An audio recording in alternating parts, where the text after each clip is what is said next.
There exists a God so powerful that humanity forgot its name. A deity that holds dominion over 365 heavens, one for each day of the year. Neither wholly good nor entirely evil. This entity transcends the very concepts of light and darkness. Its image has been carved into ancient stones for 2,000 years, whispered in secret ceremonies, and called upon by those seeking forbidden knowledge. Carl Jung claimed this God was too terrible to comprehend, too powerful to resist. Today, you're about to discover why Abraxas, the god above all gods, might be the most important deity you've never heard of. Picture this. It's Alexandria, Egypt, in the 2nd century AD. The air is thick with incense and mystery. In hidden chambers, away from the eyes of Roman authorities, a group of mystics known as Gnostics gather in secret. They're not worshiping the gods of Rome, nor even the God of the Christians. They're invoking something older, something more primal, something that makes both angels and demons tremble.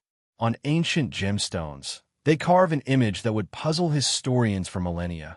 A figure with a human torso, the head of a rooster crowing at dawn, and serpents writhing where legs should be. In one hand, a shield representing divine wisdom. In the other, a whip symbolizing the relentless, unstoppable force of existence itself. This is Abraxas. And by the end of this video, you'll understand why this forgotten god might hold the key to understanding the deepest mysteries of consciousness, reality, and what it truly means to be human.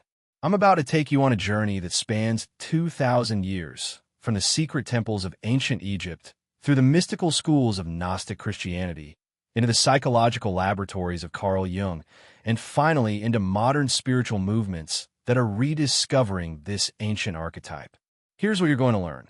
First, we'll uncover who Abraxas actually is and why the Gnostics considered him supreme above all other deities. Second, we'll explore the shocking symbolism hidden in every aspect of this god's appearance. And trust me, nothing is there by accident.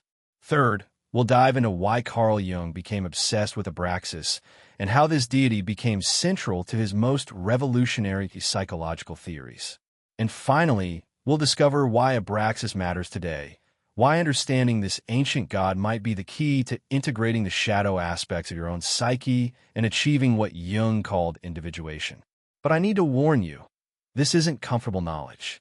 Abraxas doesn't offer easy answers or simple moral frameworks.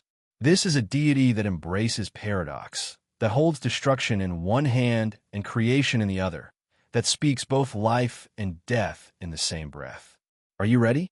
Then let's descend into the mystery. To understand Abraxas, we need to travel back to a time when Christianity was just beginning to take shape, when multiple interpretations of spiritual truth competed in the marketplaces and temples of the ancient world. In the 2nd century AD, Gnostic teachers and other dualistic groups viewed matter as evil and spirit as good, believing salvation came through secret knowledge called Gnosis. Among these teachers was a man named Basilides of Alexandria, one of the earliest and most influential Gnostic philosophers. Basilides viewed Abraxas as the supreme deity and the source of divine emanations, ruling over all 365 heavens or circles of creation, one complete sphere of existence for every single day of the year. Think about what this means. While other religions spoke of 7 heavens or 9, or even just 3 levels of reality, the Gnostics envisioned a cosmos of breathtaking complexity, with Abraxas presiding over all of it. But here's where it gets fascinating. The name Abraxas itself is a numerical cipher, a code embedded into reality. The ancient Greeks used their letters as numbers, a system called gematria. When you add up the numerical values of the Greek letters that spell Abraxas, alpha, beta, rho, alpha, 11, alpha, sigma, they total exactly 365. This wasn't coincidence. This was sacred mathematics, cosmic poetry written in numbers. The Gnostics believed that names held power, that the structure of language itself reflected the structure of reality. By invoking Abraxas, by speaking those 7 Greek letters, Initiates believed they were literally aligning themselves with the annual cycle of the cosmos, with the turning of the celestial spheres, with time itself. According to ancient records, the Gnostics taught something that would have been considered heretical, dangerous even by mainstream Christians of their time. They claimed that the God of the Old Testament, the God of Abraham and Moses, was not actually the supreme creator. Instead, he was merely one of the angels created by Abraxas, an angel who had become confused and believed himself to be the highest power. Basilides taught that Abraxas created mind, word, providence, virtue, and wisdom, and from these created principalities, powers, and angels who formed the 365 heavens. This Jewish God, they argued, was just one of these angels, powerful, yes, but limited in understanding. It was Abraxas who sent Christ to earth, not as a physical being, but as a spiritual vision, a phantom of divine wisdom meant to awaken humanity to the truth. Imagine how threatening this must have been to the emerging Christian orthodoxy. Here were teachers claiming that everything people thought they knew about God was wrong, that reality was far stranger and more complex than anyone imagined. The ancient sources describe how Basilides and his followers were hunted, how their texts were burned, how the knowledge of Abraxas was systematically erased from history. By the 4th century, when Christianity became the official religion of Rome, Gnosticism was declared heresy. The temples were closed, the gemstones were buried, and Abraxas was forgotten. But not completely, because truth, like energy, cannot be destroyed, only transformed. The image of Abraxas continued to appear on hidden amulets, in secret grimoires, in the coded language of alchemists and mystics. The God above all gods was waiting, dormant, for someone to rediscover the profound wisdom encoded in his terrible form. Now let's decode the actual image of Abraxas, because every single element of this deity's appearance is a symbol pregnant with meaning. The rooster head represents wakefulness and relates to the human heart and the universal heart, the sun. But it's more than just alertness. The rooster is the creature that announces the dawn, that calls forth the light from the darkness. In ancient symbolism, it represented foresight, vigilance, the ability to perceive what's coming before it arrives. The rooster sees in the dark. It knows when to announce the new day before the sun even breaks the horizon. This is the head of Abraxas, eternal vigilance, cosmic awareness, the mind that never sleeps. The human torso embodies reason, intellect, the principle of articulated thought. This is consciousness itself, the part of us that thinks and speaks and organizes chaos into meaning. Abraxas has a human body because he represents the organizing principle of existence, the logos that brings order to the primordial void. But look down. Where human legs should be, we find serpents. The snake legs indicate prudence and represent universal power in the form of spiraling creative force. Snakes have been symbols of wisdom and transformation across countless cultures. From the serpent in Eden to the Kundalini energy in Hindu mysticism to the staff of Asclepius in Greek medicine. Serpents shed their skin, dying and being reborn in an endless cycle. They move through the world with their entire body in contact with the earth, sensing vibrations we cannot perceive. The serpent legs of Abraxas represent our connection to the unconscious, to the instinctual, to the primal forces that flow beneath conscious thought. They remind us that wisdom isn't just intellectual, it's visceral, embodied, rooted in the body and in nature itself. In his right hand, Abraxas holds a shield, often inscribed with sacred names. The shield is symbolic of wisdom, the great protector of divine warriors. This is Sophia, the Greek word for wisdom, the knowledge that shields us from chaos and destruction, the understanding that allows us to navigate the complexities of existence without being destroyed by them. In his left hand, he wields a whip. The whip denotes the relentless, driving power of life.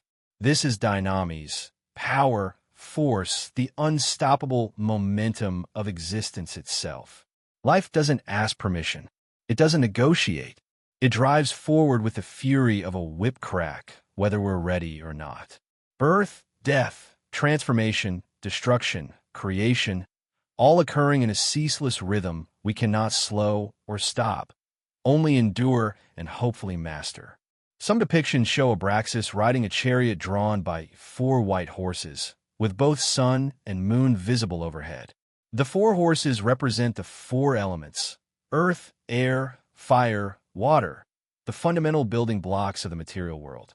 The sun and moon represent the eternal dance of opposites, masculine and feminine, conscious and unconscious, light and shadow. This is the complete image of Abraxas, a god with the vision of dawn, the reason of humanity, the wisdom of the serpent, protected by knowledge and wielding the whip of existence itself, master of all elements, lord of both day and night. But the question remains, what does this god actually do? And that's where things get truly strange. Here's what makes Abraxas different from every other deity you've ever encountered. Abraxas is not the god of good. He's not the god of evil. He's not even the god of balance between good and evil. Abraxas is good and evil simultaneously in the same moment, in the same act. Listen to how Carl Jung describes this in his mysterious work, 7 Sermons to the Dead, a text he wrote in 1916 during a period of intense psychological crisis and spiritual awakening. Jung, speaking as if channeling the voice of ancient Basilides himself, writes these haunting words: "The deity of Abraxas is hard to know, its power the greatest because man perceives it not. From the sun Abraxas draws the summum bonum, from the devil the infimum malum, but from itself comes life altogether indefinite, the mother of good and evil." Let me break this down because it's crucial. Most religions create a dualistic framework. There's God and there's Satan. There's Ahura Mazda and Ungra Mainyu in Zoroastrianism. There's Ormuzd and Ahriman. Heaven and hell. Angels and demons. Good guys and bad guys. These frameworks are comforting because they're simple. They tell us who to worship and who to fight. They give us clear moral guidelines. Be good. Avoid evil. Choose the light. Reject the darkness. But Abraxas shatters this framework completely. Abraxas is the sun and also the eternally sucking gorge of the void, both at once. He is the radiant source of all life and the darkness that devours everything that lives. He is the womb and the grave, the beginning and the ending. Jung continues, "What the God-Son speaketh is life. What the devil speaketh is death. But Abraxas speaketh that hallowed and accursed word which is life and death at the same time." Think about what this means on a practical level. Every creation contains within it the seeds of its own destruction. Every birth is one step closer to death. The food that sustains you requires the death of other organisms. The love that brings you the greatest joy makes you vulnerable to the greatest pain. The success that lifts you up today sets the stage for tomorrow's potential failure. Abraxas begets truth and lying, good and evil, light and darkness in the same word and in the same act. This is why Jung says Abraxas is terrible, not because he's evil, but because he cannot be categorized. He cannot be controlled. He cannot be bargained with or appeased. Jung describes Abraxas as splendid as the lion in the instant he strikes down his victim, beautiful as a day of spring, the great Pan himself. There's a savage beauty in Abraxas, the beauty of nature in its raw, unfiltered reality, the beauty of a thunderstorm that destroys crops but waters the earth, the beauty of a forest fire that obliterates but also regenerates, the beauty of death that makes room for new life. Abraxas is the lord of toads and frogs, which live in the water and go up on the land, whose chorus ascends at noon and at midnight. Even this image is significant. Creatures that inhabit the boundary between water and land, between the unconscious depths and the conscious earth, singing at the moments of greatest light and greatest darkness. He is described as a hermaphrodite, containing both masculine and feminine principles. He is abundance, seeking union with emptiness. He is holy procreation and loves murder, the saint and his betrayer, the brightest light of day and the darkest night of madness. To look upon it is blindness. To know it is sickness, Jung warns. Why? Because to truly comprehend Abraxas is to see reality as it actually is, stripped of all comforting illusions. It is to recognize that the universe doesn't care about your concepts of good and evil. Nature doesn't distinguish between just and unjust. The cosmos simply is, an endless cycle of creation and destruction, birth and death, love and hate, all swirling together in one incomprehensible whole. This is the God Christianity tried to erase, because Christianity needed a purely good God. A God who would be on your side if you follow the rules. A God you could pray to and expect help from. But Abraxas doesn't take sides. Abraxas is the game itself. Now, you might be thinking, this is fascinating ancient philosophy, but what does it have to do with my life? Why does any of this matter in the modern world? And that's where we come to the most important part of this story. Because in 1916, in the midst of World War I, as Europe tore itself apart and millions died in the trenches, a Swiss psychiatrist named Carl Jung had a psychological breakdown that would change the course of psychology forever. And at the center of his crisis, demanding to be understood, was the ancient god Abraxas. Stay with me, because what happens next explains why major thinkers, artists, and musicians from Hermann Hesse to Santana have been obsessed with this deity, and why understanding Abraxas might be the key to your own psychological integration. Between 1913 and 1916, Carl Jung underwent what he called his confrontation with the unconscious. After his bitter split with Sigmund Freud, Jung found himself overwhelmed by visions, dreams, and psychological experiences so intense that he wasn't sure if he was going mad. He began recording these experiences in what would later be called the Red Book, a massive, illuminated manuscript that Jung kept hidden from the public eye for his entire lifetime. It wasn't published until 2009, nearly 50 years after his death. In the Red Book, Jung describes encounters with various figures from his unconscious, guides, demons, archetypal beings. Among these was Philemon, a wise old man with bull's horns and the wings of a kingfisher, who became Jung's primary inner teacher. Jung said the years when he pursued inner images were the most important time of his life, that everything else derived from it. During this period, in January and February of 1916, Jung experienced what he described as a haunting, literally. He felt the presence of the dead, spirits crowding into his house, demanding answers to questions about the nature of reality. In response, Jung channeled a text he called the 7 Sermons to the Dead, written as if spoken by Basilides of Alexandria. Jung explained that discussions with the dead formed the prelude to what he would subsequently communicate to the world, and that their content anticipated his later books. The 3rd sermon introduces Abraxas, and in Jung's psychological framework, Abraxas becomes something even more profound than an ancient god. He becomes an archetype of psychological wholeness. Jung saw Abraxas as representing the driving force of individuation, the synthesis and maturity that comes from integrating all aspects of the self. He contrasted Abraxas with 2 other forces, Helios the sun god, representing consciousness and differentiation, and the devil, representing the shadow and the unconscious. But here's Jung's revolutionary insight. Most people, he argued, split their psyche into acceptable and unacceptable parts. We identify with the good, the light, the socially approved aspects of ourselves. We repress, deny, and project onto others everything we consider dark, shameful, or evil. This creates what Jung called the shadow, all the parts of ourselves we refuse to acknowledge. And the shadow doesn't disappear just because we ignore it.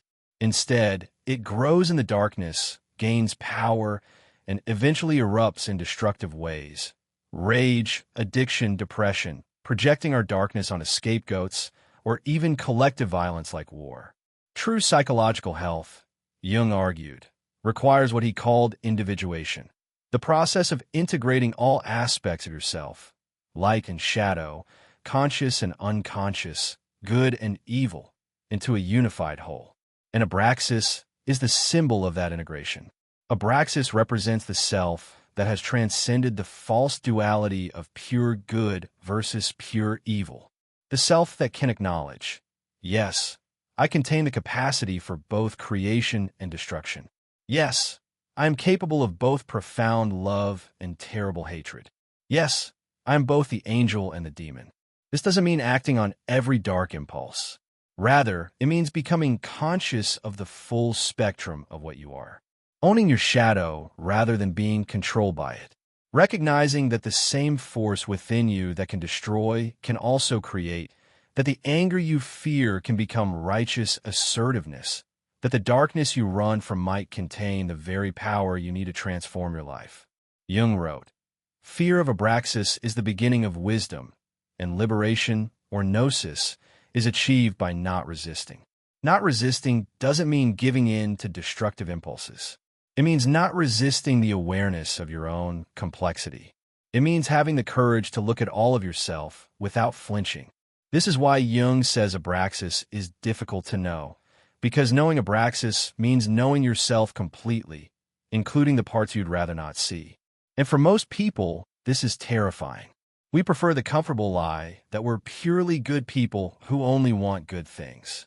We prefer to see evil as something outside ourselves, something we're fighting against, not something we're capable of. But Jung's studies of history, mythology, and his own clients showed him that this denial is precisely what makes evil possible. It's the person who thinks they're incapable of evil who becomes dangerous. It's the nation that sees itself as purely righteous that commits atrocities. It's the individual who represses their shadow who eventually acts it out in devastating ways. Abraxas says, stop lying to yourself. You are capable of everything. Own it. Integrate it. Become conscious of it. Then you can choose. This is the path of individuation. This is the wisdom of Abraxas. So why does Abraxas matter today? Why am I spending this much time on an ancient Gnostic deity that most people have never heard of? Because the wisdom of Abraxas is more relevant now than ever. We live in an age of toxic polarization. Everyone is sorting themselves into camps of absolute good fighting against absolute evil. Political tribes convinced of their own righteousness. Social media echo chambers where nuance goes to die. Cancel culture and outrage addiction. Us versus them. Good guys versus bad guys. This is precisely the dualistic thinking that Abraxas transcends. The recognition that reality is more complex than our comfortable moral categories. That people who do terrible things often believe they're doing good. That good intentions can lead to horrible outcomes. That the line between good and evil, as Solzhenitsyn wrote, runs through every human heart. Consider how the archetype of Abraxas applies to contemporary issues. In political discourse, we see people on all sides absolutely convinced of their moral superiority, unable to comprehend how anyone could think differently. But Abraxas reminds us that every political movement contains both creative and destructive potential, that every ideology carried to its extreme becomes tyrannical, that wisdom lies in recognizing complexity rather than retreating into absolutism. In personal development, we see endless advice about toxic positivity, about manifesting only good things, about eliminating negative thoughts. But denying the shadow doesn't make it disappear. It just makes it more powerful.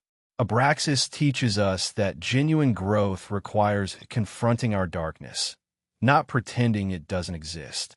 In relationships, we see people unable to hold paradox. Someone who hurts you can also love you. Someone who's fundamentally good can do harmful things. You yourself can be both victim and perpetrator, hurt and healer. Abraxas represents the maturity to hold these contradictions without collapsing into simplistic narratives. Even in how we relate to nature and technology, we see dualistic thinking. Nature is purely good, technology purely destructive, or vice versa.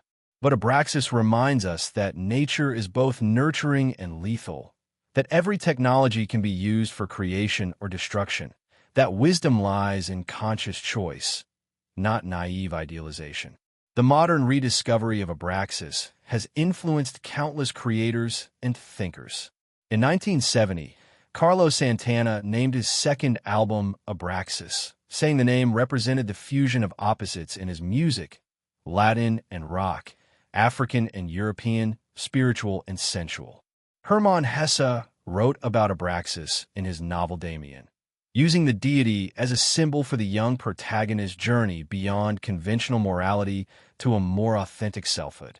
Contemporary Jungian therapists use the symbol of Abraxas when working with clients on shadow integration. Spiritual seekers invoke the name in meditations on embracing paradox.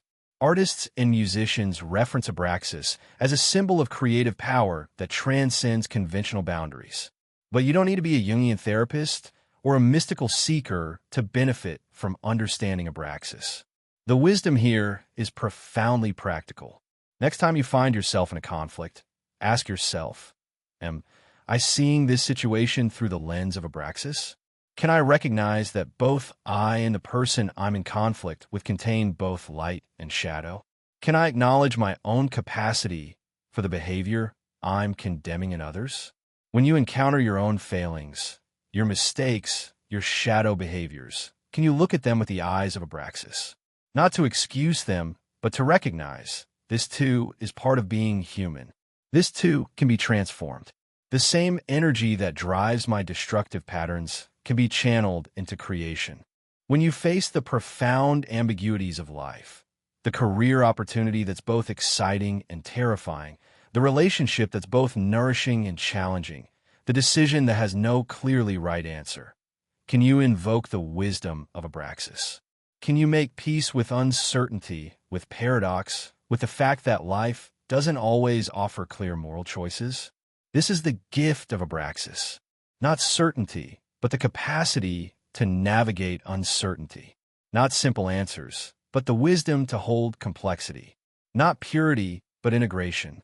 Not denial of the shadow, but conscious relationship with it. So how do you actually work with the archetype of Abraxas in your own life? Let me give you some practical approaches that draw from Jungian psychology and ancient wisdom traditions. First, start acknowledging your own contradictions. Make a list of the opposing qualities you contain. You might be both generous and selfish, both brave and cowardly, both kind and cruel, both wise and foolish. Don't judge these contradictions. Simply notice them. This is the beginning of Abraxian awareness. Second, practice holding paradox. When you encounter a situation that seems to have no right answer, resist the urge to collapse it into simplicity. Sit with the discomfort of both / and rather than either / or. Can you love someone and also need space from them? Can you be grateful for your life and also want it to change? Can you support a cause while also seeing its limitations? Third, do shadow work. What qualities do you most despise in others? Write them down. Now ask yourself, where do I exhibit these same qualities? This is painful work, but it's essential. The traits you most strongly reject in others are almost always projections of your own shadow. By owning these qualities in yourself, you reclaim the energy you've been wasting on repression and projection. Fourth, meditate on symbols of unity in opposition. The yin-yang symbol, the Ouroboros, the snake eating its own tail, the caduceus with its intertwined serpents, and yes, the image of Abraxas himself. Let these symbols work on your unconscious, teaching you at a level deeper than words about the integration of opposites. Fifth, practice what Jung called active imagination. Sit quietly and imagine yourself in conversation with Abraxas. What would you ask this terrible god? What wisdom might he offer you? Don't force the answers. Let them arise from your unconscious. You might be surprised by what emerges. Sixth, look for Abraxian patterns in your own life. When has destruction led to creation?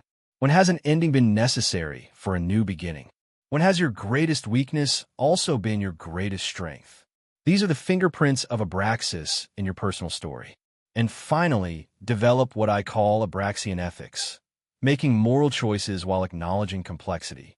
This doesn't mean anything goes. It means recognizing that even your best intentions might have harmful consequences, that even when doing the right thing you might hurt someone. That moral purity is an illusion, but moral responsibility is still essential. This is advanced spirituality. This isn't the comfortable religion of simple rules and clear rewards. This is the path of those willing to confront the full depth and terror and magnificence of reality as it actually is. We've journeyed together from the secret temples of Alexandria to the psychological laboratories of Carl Jung, from ancient gemstones carved with mysterious symbols to the cutting edge of contemporary psychology. And throughout this journey, one figure has presided over everything. Abraxas, the god above all gods, the deity of paradox and integration. Basilides saw Abraxas as ruling all 365 heavens, one for each day of the year, a reminder that this force pervades every moment of existence. You cannot escape Abraxas because you cannot escape reality itself. You can only choose whether to relate to it consciously or unconsciously, with wisdom or with blindness. The ancient Gnostics carved the image of Abraxas onto gemstones they wore as protection. But they weren't protecting themselves from external threats. They were reminding themselves of a fundamental truth. The universe doesn't divide neatly into good and evil. Life and death are two faces of the same force. Creation and destruction dance together eternally. Carl Jung spent his life trying to communicate this wisdom in modern psychological language. His work on shadow integration, on individuation, on the reconciliation of opposites. All of this flows from his encounter with Abraxas in those fevered weeks in 1916. Before its countenance man becometh like stone, Jung wrote of Abraxas. To face this deity is to face reality unfiltered, and that can be overwhelming.